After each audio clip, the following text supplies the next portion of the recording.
বেশ একটা টিউমার দেখা গেছে অনেক বড়।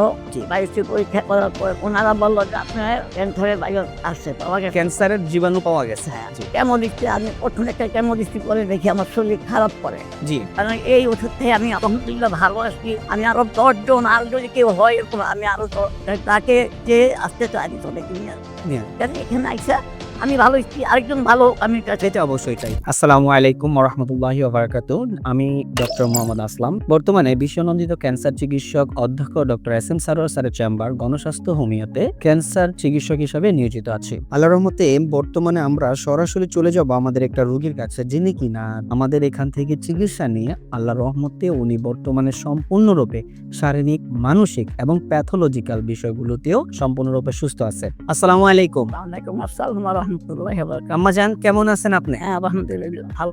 জি আম্মাজান, আপনার নাম কি? আমার নাম সাহারা বানু। সাহারা বানু। আচ্ছা, আপনার বাবার নাম কি? আমার বাবার নাম আলাউদ্দিন খান। আলাউদ্দিন খান। আপনার মায়ের নাম? আমার মায়ের নাম রবেদা খান। রবেদা খান। আচ্ছা আচ্ছা, আপনার বয়স কত চলতেছে বর্তমানে? আমার তো মনে হয় 65-66 মতো হবে। 65 মতো হবে আর কি। আচ্ছা আচ্ছা, মনে নাই। তো আপনার বর্তমান ঠিকানা, আপনি কোথায় থাকেন? বর্তমান ঠিকানা হলো মিরপুর মিরপুর 1 নম্বর। 1 নম্বরে। হ্যাঁ, মিরপুর 1 নম্বর, রোড নং 3, বাসার নাম 108। 108। হ্যাঁ, দক্ষিণ বিশিল। দক্ষিণ দক্ষিণ বিশিল। বিসিল। আচ্ছা আচ্ছা, ওইটা কি আপনার নিজের বাড়ি নাকি ভাড়া?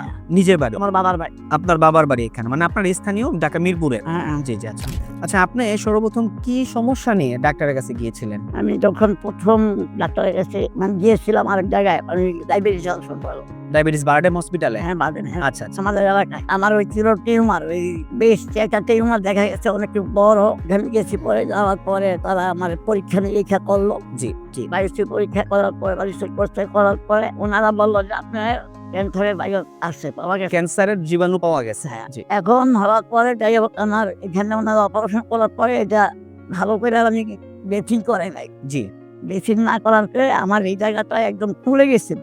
আচ্ছা। আমি পানি জমে গেছে। পানি জমার পরে আমি ম্যাডামকে বললাম, ম্যাডাম বলে আয় আল্লাহ আপনার কেমন একটু দেরি করে আসছিলেন। আমি বলছি ম্যাডাম আপনি তো বলেন নাই। তারপরে ওইখান থেকে আমি আসছি ওই যে কি বলে ক্যান্সার হাসপাতাল, ওই লোকে মহাখালী ক্যান্সার হসপিটালে। নোয়াখালী যাওয়ার পর ওইখানে আমি ডাক্তারকে দেখাইলাম। দেখানোর পরে উনি আমার এই বেশি এখানে পানি জমেছিল, ওই পানিগুলি বের করে দিচ্ছে। জি। বের করে দিয়ে বলছে যে আপনাকে এটা সবসময় পরিষ্কার রাখতে হবে। আমি বলে ঠিক আছে, ওনারা কোনো যে কেমন ওইখানে থাকতেই বললো কেমন কেমন কেমন দেওয়ার কথা বল।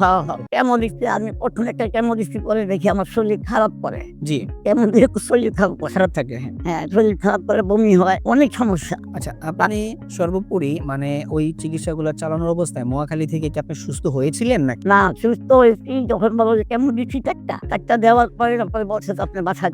আমি বলছি যে আরো লাগবে 8টা। আচ্ছা, আমি বলছি না স্যার আমি হাত দিব না। জি। তারপরে বলছে কিভাবে এই থেরাপি দিতে হবে। স্যার আমি কইলে কুলাইতে পারবো না। বলে যেন আপনার দিতে হবে। আমি বললাম স্যার না, আমি দিব না, দেখি আল্লাহ বড়।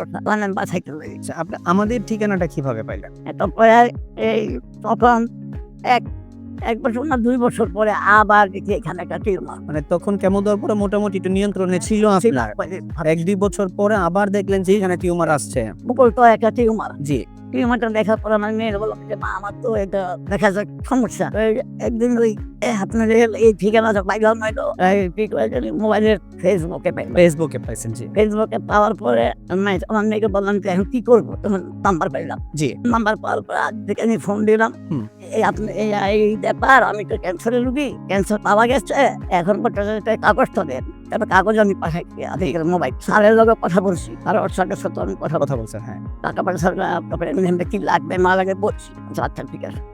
আসার পরে স্যার আমার দেখে ওষুধ লিখে দিয়ে ওষুধ দিয়েছে। দেওয়ার পরে আমি খাই। চিকিৎসা দেওয়ার পরে আপনার টোটাল কত মাস ওষুধ খেয়ে আপনি আবার পুনরায় পরীক্ষাগুলো করছিলেন? 4 মাস ওষুধ খাইছি।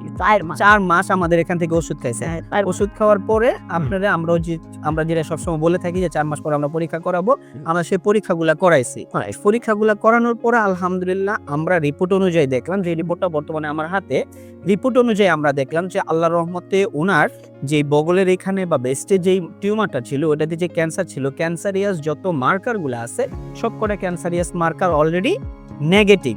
ওই পরীক্ষাগুলো করার পর আলহামদুলিল্লাহ দেখলাম যে বর্তমানে সম্পূর্ণরূপে নেগেটিভ আছে। এখন কথা হলো, আল্লাহর রহমতে আপনি যে ক্যান্সার থেকে মুক্তি পাইলেন, আল্লাহর রহমতে স্যারের সহায়তায় আল্লাহ যে আপনাকে মাফ করছে, এই বিষয়ে আপনি একটু বলেন।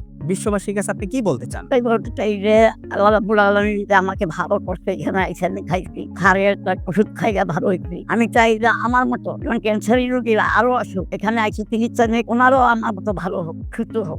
আর তারকেও ধন্যবাদ, অনেক অনেক ধন্যবাদ। জানি না এটা আমার আল্লাহর হুকুম হয়েছে, এর জন্য আমি এখানে আসছি না।